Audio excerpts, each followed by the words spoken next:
आज हम देखने जा रहे हैं cell the fundamental unit of the life का पार्ट 2 जो है understanding the concept of osmosis. देखेंगे आज हम इस टॉपिक में क्या क्या पढ़ेंगे आज के वीडियो में।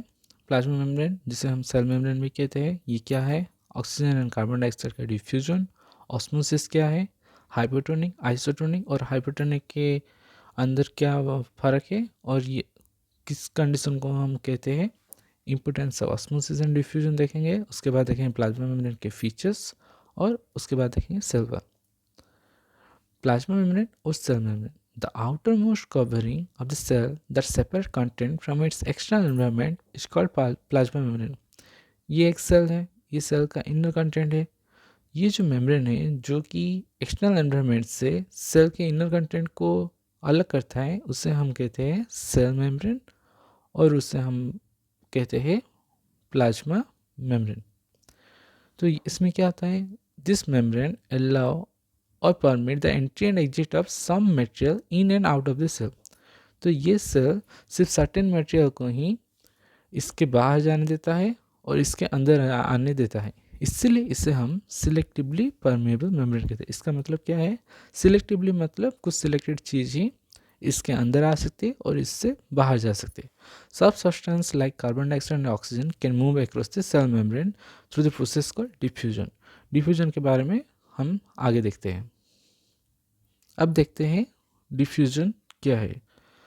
तो हम जानते हैं सेल के अंदर ऑक्सीजन का अमाउंट कम रहता है as compare to outer side environment. तो क्या होता है, डिफ्यूजन प्रोसेस में हायर कंसंट्रेशन से सब्सटेंस फ्लो होके लोअर कंसंट्रेशन में जाता है। तो सेल में ऑक्सीजन कम है as compare to outer side of the environment, इसीलिए सेल के अंदर ऑक्सीजन आना शुरू करेंगे। जैसे कि हम पिक्चर में देख सकते हैं, ऑक्सीजन बाहर के एनवायरनमेंट से आ रहा है, जहाँ पे आउटर साइड में ऑक्सीजन का अमाउंट ज़्यादा है और इन साइड में ऑक्सीजन का लो है, इसीलिए ऑक्सीजन एंटर करता है सेल के अंदर। उसी प्रकार से हम जानते हैं सेल में रेस्पिरेशन होता है और रेस्पिरेशन से कार्बन डाइऑक्साइड का अमाउंट ज़्यादा होता है और एनवायरनमेंट के कार्बन डाइऑक्साइड का अमाउंट कम रहता है, इसीलिए सेल से बाहर आउट कार्बन डाइऑक्साइड जाता है। यहाँ पे भी हम पिक्चर में देख सकते हैं। तो क्या होता है, कार्बन डाइऑक्साइड अंदर जो सेल में ज़्यादा है वो बाहर जाएगा। हम जानते हैं कि इनसाइड में कार्बन डाइऑक्साइड ज़्यादा रहता है as compare to outer side, इसीलिए कार्बन डाइऑक्साइड सेल से बाहर जाता है। Osmosis, water obey the law of diffusion, water भी डिफ्यूजन का लॉ ही मानता है। The movement of water molecule through a selectively permeable membrane is called osmosis. तो ऑस्मोसिस और डिफ्यूजन में डिफरेंस क्या है। ऑस्मोसिस में हमारा सिलेक्टिवली सेमी परमेबल मेम्ब्रेन रहता है और डिफ्यूजन कोई भी मेम्ब्रेन के थ्रू हो सकता है।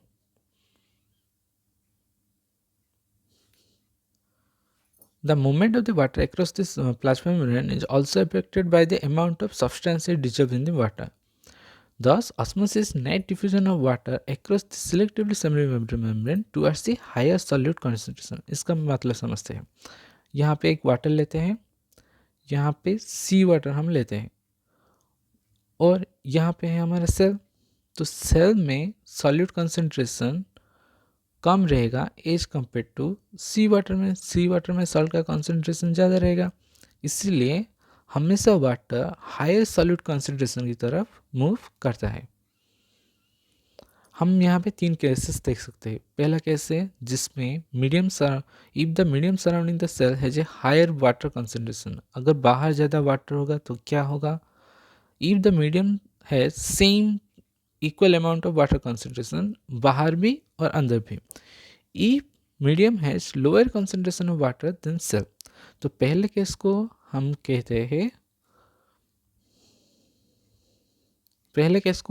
हैं हाइपोटोनिक सॉल्यूशन, जिसमें क्या होता है, बाहर में वाटर ज़्यादा रहता है एज कम्पेयर टू सेल। उसके बाद आता है आइसोटोनिक, जहाँ पे इक्वल रहता है, और हाइपोटोनिक जहाँ पे ज़्यादा वाटर रहता है। तो कंडीशन देखते हैं। ई हाइपोटोनिक कैसे कहते हैं, if the surrounding has higher concentration of water than cell. Isotonic किसे कहते हैं, जिसमें हमारा इक्वल कंसंट्रेशन होता है। और हाइपोटोनिक कहाँ पे कहते हैं, जहाँ पे मीडियम में लोअर होगा और सेल में ज़्यादा वाटर कंटेंट होगा। तो कौन से केस में किस तरह से वाटर फ्लो करता है। पहले केस में water molecule are free to pass across the cell membrane in both direction. यहाँ पे एक चीज़ हमें क्लियर करनी चाहिए, तीनों केस में वाटर बोथ डायरेक्शन में फ्लो करता है, लेकिन more water will come into the cell than with it will leave. इसका मतलब क्या है, यहाँ पे हम डायग्राम में देख सकते हैं, यहाँ पे वाटर ज़्यादा है सराउंडिंग में एज कम्पेयर टू सेल में, इसलिए क्या होगा, सेल बाहर जो वाटर है वो सेल के अंदर एंट्री करना शुरू कर देगा। इसे हम कहते हैं हाइपोटोनिक सॉल्यूशन। आइसोटोनिक में क्या होगा, इसमें भी वो डायरेक्शन में फ्लो करेगा, लेकिन जितना जहाँ बाहर जा रहा है उतना ही अंदर आएगा। यहाँ पे हम देख सकते हैं जितना बाहर जाएगा उतना ही अंदर आएगा, इसीलिए कोई भी चेंजेस हमें नहीं दिखाई देगा। थर्ड में क्या होगा, again water cross the cell membrane in both direction but this time more water leave. इसका मतलब क्या है, ज़्यादा वाटर बाहर जाएगा एज कम्पेयर टू सेल के अंदर आएगा, मतलब वाटर यहाँ से ज़्यादा बाहर जाएगा। तो तीनों केस में क्या रिजल्ट होगा, cell is like to swell up, cell के अंदर वाटर आने के कारण ये ज़्यादा बड़ा हो जाएगा। Cell will stay in the same size, क्योंकि वाटर जितना जा रहा है उतना आ रहा है, इसीलिए साइज उसका सेम रहेगा और श्रिंक हो जाएगा, मतलब सेल के अंदर से वाटर चला जाएगा, इसीलिए सेल थोड़ा छोटा हो जाएगा। इसके बाद देखते हैं ऑस्मोसिस और डिफ्यूजन का इंपॉर्टेंस क्या है। Unicellular fresh water organism and most plant tend to gain water through the osmosis. Most of the fresh water organism and plant cell वो वाटर के थ्रू ही, वाटर ऑस्मोसिस के थ्रू ही लेते हैं। Observation water by the plant root is also example of a osmosis, क्योंकि यहाँ पे हमारा सेमी परमिएबल मेम्ब्रेन रहता है। Thus the diffusion is important in exchange of water and gases in the life of a cell. तो हमारा बहुत सारा इंपॉर्टेंट है, गैसेस में डिफ्यूजन होता है और वाटर हमारा ऑस्मोसिस के थ्रू जाता है। In addition to this the cell also obtain nutrient from the environment. Different molecule move in and out through the type of transport require use of the energy. हम अगर use करेंगे energy तो उससे हम active transport कहते हैं।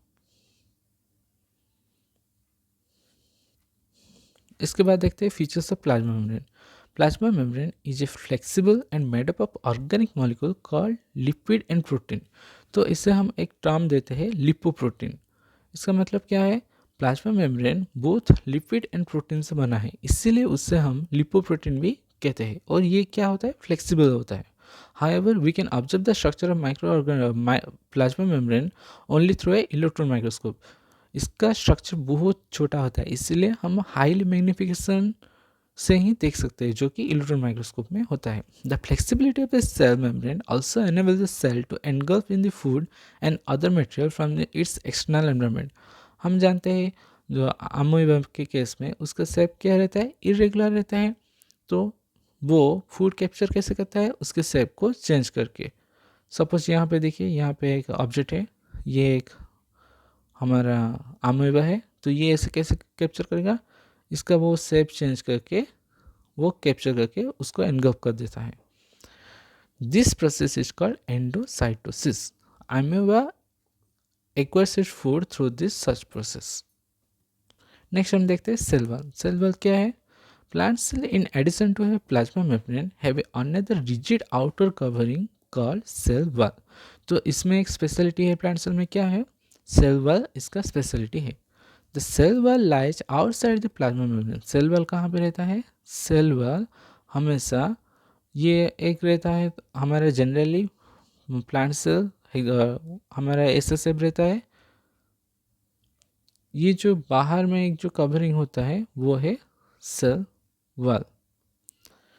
The plant cell wall mainly compose of cellulose. तो cellulose से हमारा सेल वॉल बना है। The cellulose is a complex substance provide structural strength to plant. तो सेलुलोज का क्या काम क्या है, ये हमारा स्ट्रेंथ देता है। Next, when a living cell loss water through the osmosis there is a shrinkage or contraction of the content of the cell away from the cell wall।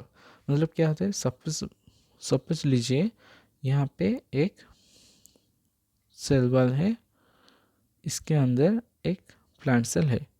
Suppose यहाँ पे ऑस्मोसिस के थ्रू वाटर गेन हुआ या फिर water loose हुआ तो cell wall में कोई भी इफेक्ट नहीं पड़ेगा।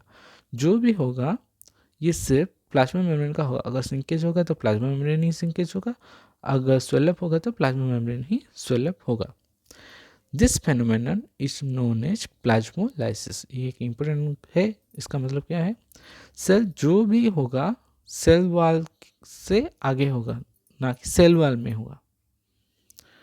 Cell wall permit the cell of the plant, fungi and bacteria to withstand very dilute external medium without brushing it। हम देखते हैं मेनली हम देखते हैं प्लांट, फंगाई और बैक्टीरिया आउटर एनवायरनमेंट में रहते हैं, इसीलिए अगर उनका सेल वॉल होगा तो वो हाइपोटोनिक सॉल्यूशन में हम ऑलरेडी पहुंच चुके हैं कि वाटर भीतर आएगा, तो इससे क्या होगा? सेल मेम्ब्रेन ज़्यादा बड़ा होगा, लेकिन सेल वॉल उससे विस्टैंड करके उसका बर्स्टिंग को प्रिवेंट करेगा। In such media cells tends to take up water by this process of osmosis. ये हम ऑलरेडी डिस्कस कर चुके हैं, जो भी आता है वो ऑस्मोसिस के थ्रू ही होता है। The cell swell up and building of pressure against this cell wall. तो क्या होता है? वो सेल वॉल के ऊपर ज़्यादा प्रेशर करता है। This wall exert an equal pressure against the swollen cell. मतलब हम न्यूटन का था लो जानते हैं, एवरी एक्शन है इक्वल एंड ऑपोजिट रिएक्शन। उसी प्रकार से जितना हमारा सेल वॉल के ऊपर जितना प्रेशर डालेगा उतना ही सेल भी प्लाज्मा मेम्ब्रेन के ऊपर, मतलब सेल वॉल के ऊपर उतना ही प्रेशर डालेगा। इसीलिए क्या होगा? वो ब्रश नहीं होगा। Because of their work such cell can withstand much greater change in the surrounding medium than animal cell. तो एनिमल सेल से प्लांट सेल ज़्यादा स्ट्रांग रहते हैं इसके कारण। Thank you for the watch.